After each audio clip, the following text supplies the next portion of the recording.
Humans of Bitcoin is part of the Bitcoin.com podcast network. Learn about Bitcoin, create a wallet, and buy your first Satoshis all at Bitcoin.com. Hello and welcome to Season 4 of Humans of Bitcoin. This is your host, Matt Aaron. And this season's pretty exciting. We want to have, as always, a variety of people from around the world in different facets of life. Next week will be John McAfee, but this week is someone equally as important named Sibo, aka the BCH Wolf. She's the founder of the Johannesburg Bitcoin Cash Meetup. And I'll mention that again, it's important because Bitcoin is a grassroots bottom-up movement. And like Ernesto Huerta on last week's episode in Los Angeles, onboarding people to crypto, she's doing that in South Africa. And South Africa is a imperfect nation. It's had a lot of issues pre and post apartheid, a lot of social issues that we'll get into with Sibo. So long story short, a lot of us at Bitcoin.com in the crypto world understand the importance of getting people to use cryptocurrency, not just an investment vehicle. And the developing world is going to drive that. And so what Sibo's doing in South Africa, I can't speak highly enough of her and what she's doing. So people that are deep into the crypto community, you should listen to this to see all the amazing stuff she's doing. And maybe you can even contribute to her cause. And for people that are new to crypto, this is a great episode to start because you can see the power of cryptocurrency and what it's really doing to change the world, not just an investment vehicle for people on Wall Street, which is kind of the antithesis of why Bitcoin was started in the first place. I'll end my rant there. This is a great episode. Enjoy the show. I'm very happy to have our second episode from South Africa. Sibo, aka the Bitcoin Cash Wolf, is the founder of the Johannesburg Bitcoin Cash Meetup and the Bitcoin Cash for Bicycles campaign, which we'll talk about later in the show. She's been investing in cryptocurrency for over 2.5 years now. She's passionate about blockchain tech, cycling, and traveling. She has a background in manufacturing. After the 2008 financial crisis, she left the industry and went into management consulting. In the year 2000, she qualified as a metallurgy. Sorry, I can't even pronounce it. Just, working with precious metals, and she'll tell us more about that at the Nelson Mandela University, and completed an MBA at Northwest University. So Sibo, thanks so much for coming on to Humans of Bitcoin. Thank you very much for the invite, Matt. Yeah, and Sibo, okay, today I want to paint a picture of South Africa. I mentioned to you that we had Vinny Lingham, who's from South Africa, but he's been in San Francisco for many years, and we didn't talk as much about South Africa as, his life and civic, but give me a background. I mean, what was life like growing up in South Africa, and what part of South Africa did you grow up in? I grew up in a rural town called Ngcobo that's in the Eastern Cape. It's actually about 2.5 hours from where Vin grew up. South Africa is a beautiful country, Matt, with a lot of good things going on, for itself. And as well as a lot of challenges. As I think the whole world know that, we were liberated in 1994 and we have been struggling, with trying to get the country, back into where it needs to be. But I think it is going to be something that takes a lot of time for it to be sorted out. So the social challenges are there, they're very apparent.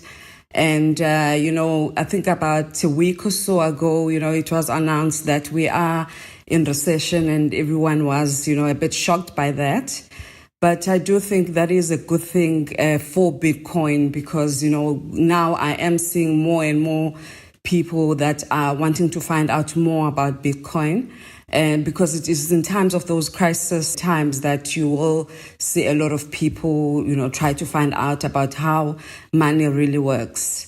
So there are a lot of unfortunate things happening, but I think they are positive for Bitcoin adoption. That's 100% true. I think a lot of people in the United States, they're unaware of the massive instability in many countries around the world. And when there's massive financial and social instability, it leads the way for Bitcoin adoption. Okay, you mentioned obviously apartheid till 1994. What's your native language? Is it English or is it something else? It's isiXhosa, so that's my native language. But I grew up, in going to schools that were first language English-speaking schools. And how do you spell that language, Satosa? It's Xhosa, Xosa. Ososa, okay. Yeah, so we have a lot of famous people actually, so I think I need to mention that. Sure. That are native speakers of that language. I'm thinking of Nelson Mandela, Archbishop Desmond Tutu. We do have, and those both are, we're very proud of them because they are also, Nobel Prize, winners. So it is the second most spoken language in South Africa, and it's second to Zulu.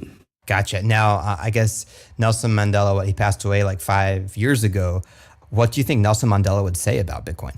I think it is something that he would be definitely interested in, because I do think he was, a libertarian at heart. So I do think that it would be something that he would be interested on. And, speaking of, our former president, I actually found out via Twitter just the other day that the son of our current president, Mr. Ramaphosa, he is based in San Francisco, I think, as well, and is very much into Bitcoin. So I do think that is, a positive for Bitcoin. For sure. And now another thing that stands out to me about your bio is, I can't even say it, it's a word that I don't use very much, but metallurgy, a metallurgist. Excuse me, listeners, for not being able to speak English today, but it's working with gold. Tell me a little bit more about that. So in simple terms, I always say, when people ask, well, what does that mean? I say it's a material scientist. So you basically, are dealing with, materials, right down from the iron ore to making it into something usable. And that would be earrings for someone else, or a ring, or it could be your pots. So I worked mostly in steel making and also in the automotive industry. So a lot of the metals that I made has made a whole lot of cars. Wow, very cool. I just thought like metallurgy, I thought of gold. I was like, oh, maybe she came from gold and then into Bitcoin, which is how some people get involved. And so you got an MBA in the United States. No, the Northwest University, not to Northwestern. We do have a university here in South Africa called Northwest. So it's not the same one. Ah, okay. Sorry about that. Yeah. Okay, in South Africa. So you got your MBA. And yes, before we get even to the business part, you've worked in finance, management consulting. I'm curious personally, I can tell you have a resilient, strong character. What are some of the hardest things you've ever had to go through in your life? I think my first experience in, difficulties in life in general was losing my mother. I lost my mother when I was 8 years old in a car accident. And that was a very difficult time for me, but fortunately my dad was there. And I've had a very wonderful stepmother who took on, that role of being a mother with both hands. And I think I did end up having a good life. And I always see challenges as part of life. So besides that, which was very much of a defining point in my life, everything that came after that, I honestly don't see it as a challenge or as a struggle for that matter. I just, see it as an opportunity for me to break through it. Gotcha. And so let's talk a little bit about South Africa in general. What are some interesting things that people should know about the financial system in South Africa? I think the first thing that, people need to understand is how money is created. I think for me, going through the 2008 financial crisis, I was actually in the Netherlands, living in the Netherlands at the time, just for a couple of months when all that happened. And it opened my eyes on how the world of finance is structured. So I would say, start basic, watch a couple of, there's a whole lot of good content on YouTube. Start watching there, read, every book you can find, not written by people that are currently, because they're not going to tell you the whole truth. Go to, YouTubers, especially the ones that are into blockchain. That's where you will find the truth. Otherwise, you will get lost if you don't do that. For sure. And so this was 2008. Yeah. What year did you discover Bitcoin? The very first time I found out about Bitcoin was, I think it was late 2011, if not 2012. During that, the WikiLeaks blockade, bank blockade.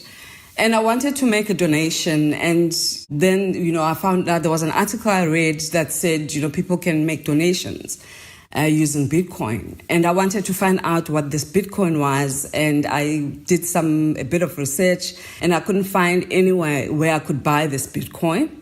And after that, I pretty much didn't do anything about it until end of 2015.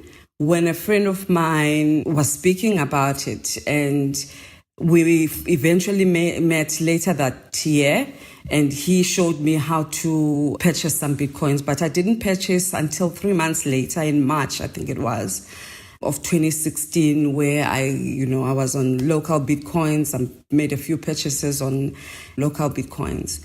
And what was interesting, even with that, was that it was only until I traveled to Dublin where I saw how it can work, because there was no way I can spend it here in South Africa at the time. So I traveled to Dublin, and there was a voucher that you could purchase in Bitcoins and purchase, a few stuff on Amazon. So I purchased the voucher online, and I did my purchases. So all my gifts, when I came back, were purchased, using Bitcoin. And that's when, literally my eyes opened, and I'm like, okay, it is money, And for some reason, I don't know why, it never resonated with me. And I think even that is the reason why, to this day, for me to teach you how to use Bitcoin, it's very important for me to download a wallet for you to see it live.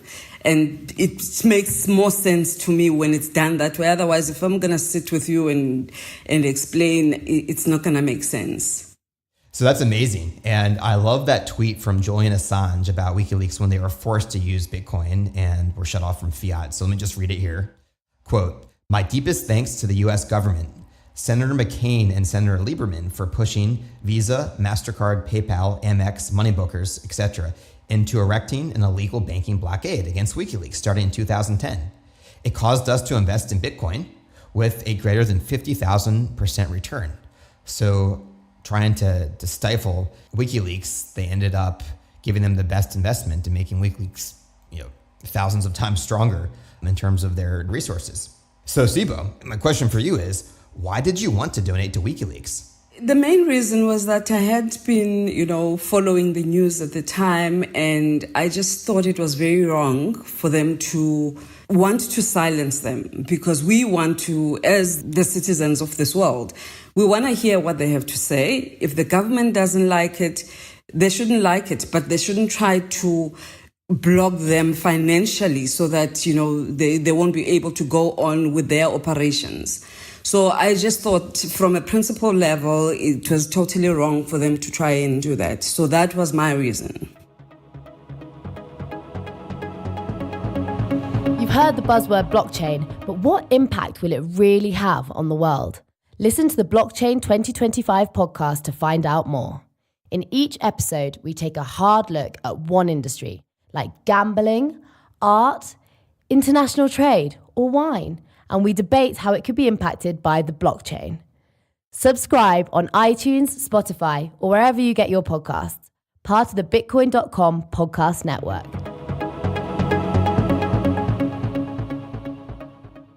So you first spend Bitcoin in Amsterdam. Today in South Africa, are there more opportunities to spend Bitcoin Cash in Bitcoin? So there are a few merchants that do accept Bitcoin. I've been trying to, to get a few more to start accepting Bitcoin Cash. I remember before the fork, I actually took one of my cousins to a restaurant that accepts Bitcoin, just to show her how it works. So we went there and had lunch. And when it was time to pay, it was during the time, fees were extremely high. I took her for lunch and we had a nice lunch. And when it came to paying, oh my word, I ended up, having to pay literally double our lunch because of the fees. So that is why, speaking of that, Matt, for me right now, Bitcoin Cash is my only peer-to-peer currency. So, we are working very hard to get more and more merchants to start, accepting Bitcoin Cash. So I think in the long run, they will come around. They will come around. Listeners, really quick, what Sibo is referring to is the BTC or Bitcoin Core fees in December. This is when cryptocurrency got popular and we were all being asked, hey, what is Bitcoin? How do I get some? And because of the block size, which BTC still has today at 1 megabyte, fees were very high. They got up to as high as $40, $50 for one transaction, sometimes taking multiple hours to confirm. So obviously it didn't look good for all the cryptocurrency fanatics when they're showing to their friends and family that, oh yeah, I got this amazing currency. It's better than fiat, better than US dollar. And it was incredibly expensive and slow. Luckily, there's Bitcoin Cash and other cryptocurrencies that are much faster and cheaper than BTC. Okay, back to the show. Yeah, that was quite disappointing, I must say, Sibo, because Bitcoin was in the spotlight because the price increase last December. But then all those people that are interested, they ask me about it, and then it costs $40 to use. It was kind of a letdown. Like, we're in the spotlight and we couldn't perform. So you're highly involved in South Africa with Bitcoin. There's still not that much adoption. But if you go to your Twitter, and listeners, check it out. It's the Wolf of Big Blocks. I'm linked to this on the show notes. First off, why do you call yourself the Bitcoin Cash Wolf? It was actually, I changed my name on Twitter. I think it was, if I remember correctly, it was the first week, around the 4th of August last year.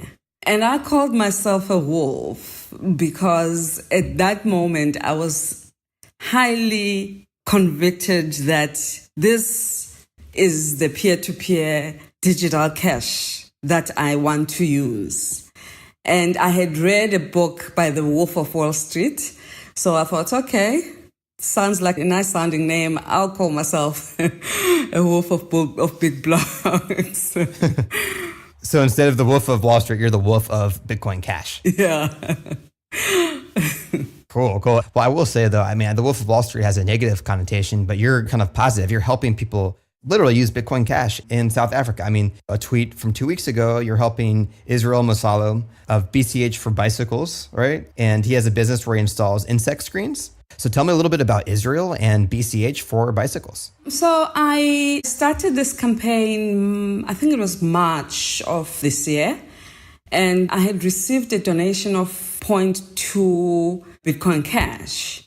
So, and I was thinking, what am I going to do with these coins? Sorry, let me interrupt you. At the time, that was what, like $250 US, somewhere around there? I think it was 500 actually. Okay. Yeah, I think it was 500. Yeah.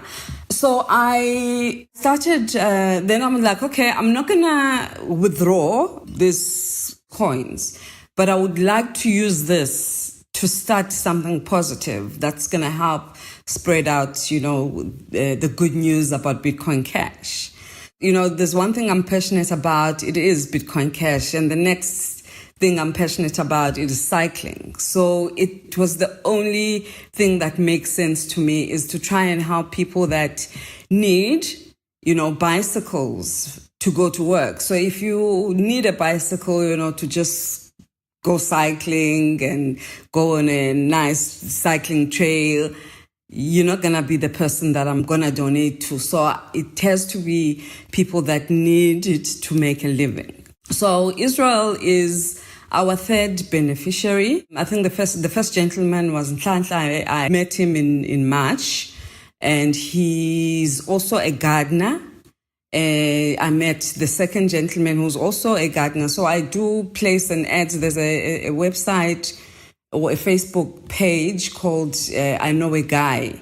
So anyone who knows someone who needs help or needs whatever, that's where you go. So I usually post there and say, do you know a guy that needs a bike to make a living? That's going to help them, and I'll get some responses and I'll vet them. And that's how I usually, get the people I'm going to donate to. So Israel was recommended by someone else on the page, and I gave him a call and we started talking on the phone call, and we set up a date to meet. So, and another important thing, because of the, I think we spoke about it earlier, the social issues in South Africa, some of these people that are really in need of these bicycles will most of the times won't even have a telephone or a cell phone to be able, for you to be able to contact them. So it does sometimes take a while for you to finally get hold of them. So like with Israel, I think it took more than a month of me trying to get hold of him. But once I finally did, we met and he told me, about what he does. He installs these Insta screens, and he often has to walk long distances to see his clients. So unfortunately for me, he kind of had an idea also what Bitcoin is about. So he also wanted to know more about, what Bitcoin Cash is about and how it is different from Bitcoin Cash. So I had to do, that a little bit of, introduction. I had him download a Bitcoin Cash app, and he downloaded the Bitcoin.com wallet, and I sent him some coins. And I was like, you know what, Israel, maybe you can start using this in your business. So he was very keen on it. So he's still trying to learn more about it, and hopefully he will also start using it in his business, And I think it can also help him because he'll probably attract a totally different demographic than, the one that he's used to. That's amazing. But you mentioned it was hard to get in touch with him. I see a picture of him here with the phone. Does he end up having a cell phone, or did you gift him a cell phone? So he ended up having one. It was the first gentleman that I had to purchase the phone for. So I purchased a phone for him, and I also, sent him some coins via coin text, so that when he knows when he doesn't have the app, he's got that option. Sorry, I want to interrupt your listeners. Some people are not Bitcoin experts listening to the show. So listeners, Cointext is a service by Vin Armani, who we had on the podcast. He's the male gigolo as well as a Bitcoin Cash developer, and it allows you to send and receive Bitcoin Cash without, we'll say, a smartphone. You can use text messages to send that, so you don't need to have a smartphone in order to use Bitcoin Cash. Sorry to interrupt, but keep going, Sibo. Yeah, so that's how I meet a lot of them, and it's really been, enlightening when it comes to the plight of, the majority of South Africans. Our country has, I think the last stats I saw were saying, we've got 27% unemployment. 27%? Yes. Wow. And that is super high. So, and a lot of them are trying to run their own businesses. And I think for me, that was my other, something else that I did, like with them, and that made me choose them because they're trying to do something for themselves. For sure. And it's so easy. I love that you don't need a smartphone. You don't even need a data plan for your cell phone with Cointext. You can do any type of business and start receiving Bitcoin Cash immediately. And it seems with a lot of the problems of poverty and other social issues in South Africa, this is one of the places where the usage and adoption needs to grow before the developed world, before Amsterdam, before the United States. And Sibo, what you're doing is really amazing work. Why do you do this? You don't have to do this, but what inspires you to do this? For one, Matt, I love helping people. I love seeing people that have a vision for themselves and doing the best they can to achieve their dreams. And that's one thing. And I also am a huge believer in Bitcoin Cash. I am passionate about it. I would love to see South Africa, the whole of South Africa, using Bitcoin Cash. And this is my way of trying to spread, the good news about Bitcoin Cash. That's cool. And you run these meetup groups, the Bitcoin Cash meetup groups. As you know, it's kind of a complex thing. There's always the kind of funny joke. They're like, yeah, Bitcoin is everything you didn't know about computers combined with everything you didn't know about finance. You're obviously an expert in finance. In terms of education, what are some of the keys to educating people that don't have a background in technology or finance to understand what it is and why it's powerful? I think, Matt, for most people, they don't need to know how things work. I think for me, it is to show them practically how things work. So if you spoke about, emails, the internet earlier on, most people don't know how the internet gets to their laptops and their phones. And I don't think they need to know. They just need to know what they can do with that. And for me, that is the most important thing. What a great answer. Yeah, I agree. It's true. A lot of people don't know how packets work or the various protocols that you interact with when you're buying on Amazon. But when you say, hey, sending money to your family, whether that's somewhere in South Africa or another country in Africa, United States, instead of paying those high fees for remittance payments, you can send it for what, like a fraction of a cent, 0.1 cents? That's something that's really cool, right? I don't know about South Africa, but I know Nigeria, a lot of people don't have bank accounts. Even if they do have bank accounts, they might be limited to $100 a month on a debit or credit card. So you're very limited by the current financial system. No, absolutely. I always think of taxi drivers here in South Africa, which is like a huge industry. A majority of them don't have bank accounts, and they don't have bank accounts not because they don't have access to them, but they don't want bank accounts because they don't want the government interfering, with their money. Which, if you think about it, it is something that if you introduced them to Bitcoin and Bitcoin Cash, it would be something they'd be interested in if it was everywhere. If there was a lot of merchant adoption, they can use it in every store. They can purchase their groceries, they can purchase clothing with it. So if it was accessible that way, there would be, it would probably be their first choice.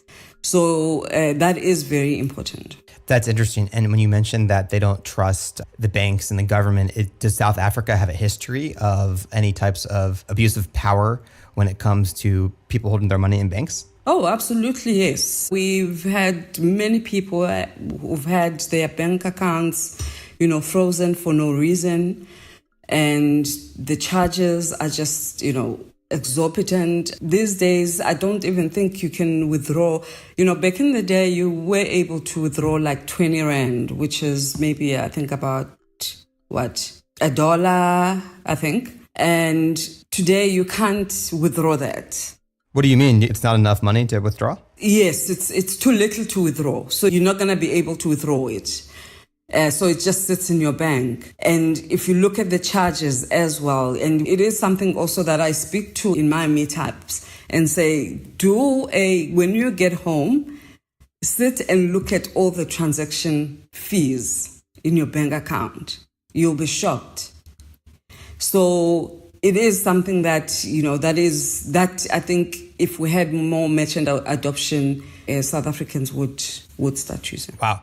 Well, hey, Sibo, I love what you're doing. Your Twitter page is really inspiring, and we'll add a QR code or the Bitcoin Cash address of BCH for bicycles. So listeners that connect with what you're doing and want to help more people get bikes in South Africa, they'll be able to donate. Sibo, thank you so much for coming on the show. And I'm personally really inspired by what you do. I hope there's more people like you in South Africa and other African countries, because we need a lot of people like you as ambassadors to get the message out. Thank you very much, Matt. Thank you so much for inviting me. I really enjoyed myself. Yeah, me too. This is Blake Moore, e-commerce manager at Bitcoin.com, and you are listening to the Bitcoin.com podcast network. For all things Bitcoin, wallet, mining, news, events, and more, head over to Bitcoin.com.